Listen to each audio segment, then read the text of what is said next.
সুপ্রিয় চাষি ভাই, আমাদের ঝুলন্ত যে ফলগুলো, যে সবজিগুলো আমরা করি, ঝুলন্ত সবজিতে মূলত ফ্রুট ফ্লাই অ্যাটাক করে বা ফল ছিদ্রকারী পোকাতে খুব বেশি আক্রমণ করে, যা থেকে আমরা কখনোই নিস্তার পাওয়ার কোনো সম্ভাবনাই থাকে না। অনেক সময় বিরক্ত হয়ে ওই ফসলটাই আমরা বাদ দিয়ে দিই। এটা অনেক সময় ঘটে, সব সময় ঘটে এটা না, তবে অনেক সময় এরকমটাই ঘটে। তবে এই ফ্রুট ফ্লাই আপনাকে নিয়ন্ত্রণের জন্য একটা হচ্ছে যান্ত্রিক ব্যবস্থাপনা আর একটা তান্ত্রিক ব্যবস্থাপনা। তান্ত্রিক হচ্ছে নানাবিধ কীটনাশক দিয়ে আপনি আপনার জমিনের ফসল রক্ষা করতে পারেন। এতে করে পরিবেশের ভারসাম্য যেমন নষ্ট হয়, আমিও কিন্তু আমাদের খাদ্যের সাথে বিষ মিশ্রণের কারণে আমরা অনেক ক্ষতিগ্রস্ত হই। তার চাইতে সবচাইতে ভালো হয় আমরা যদি এইরকম যান্ত্রিক ব্যবস্থাপনা নিতে পারি। দেখেন আমার এই ভাই পটলের জমিতে যদি দেখাই, ধারাবাহিকভাবে দেখেন যান্ত্রিক ব্যবস্থাপনা করছে। এটা কেমন যান্ত্রিক ব্যবস্থাপনা? এটা হচ্ছে সেক্স ফেরোমন ফাঁদ।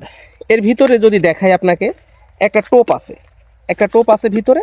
এই যে দেখেন লড়তেছে, আর এই যে দেখেন তলে অনেকগুলো পোকা, এই যে এই দিক দিয়ে তার প্রবেশ পথ। এই টোপে মূলত স্ত্রী পোকার গায়ের গন্ধ থাকে, যার গন্ধে পুরুষ পোকা ছুটে আসবে, এসে এখানে সেই স্টক করে মারা যাবে। এখন আপনি ভাবেন, আপনার বাড়িতে যদি মোরগ না থাকে, মুরগির ডিমগুলো কি বাচ্চা উঠবে? ঠিক এই ঘটনাটা এখানে ঘটানো হয়। তাই আশা রাখবো আমরা তান্ত্রিকের চাইতে যান্ত্রিক ব্যবস্থাপনাটা যদি একটু নিতে পারি, তাহলে পরিবেশের ভারসাম্য রক্ষা হবে। আমি কিন্তু পুষ্টিটা খেতে পারবো, ভেজাল মুক্ত একটা পুষ্টি। আর এই ফ্রুট ফ্লাই অ্যাটাক করলে দেখেন, প্রথমত এই যে দেখেন আমি এটা ভেঙে ফেলছি, যদিও এই যে এরকম একটা ছিদ্রের দাগ থাকবে, এরকম অবস্থায় সে ডিমটা দিয়ে যায়।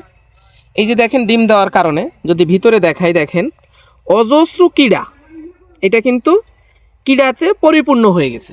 তাই আমরা আশা রাখবো আমরা তান্ত্রিক ব্যবস্থাপনার চেয়ে যান্ত্রিক ব্যবস্থাপনাটা বেশি বেশি নজর দিব। ধন্যবাদ।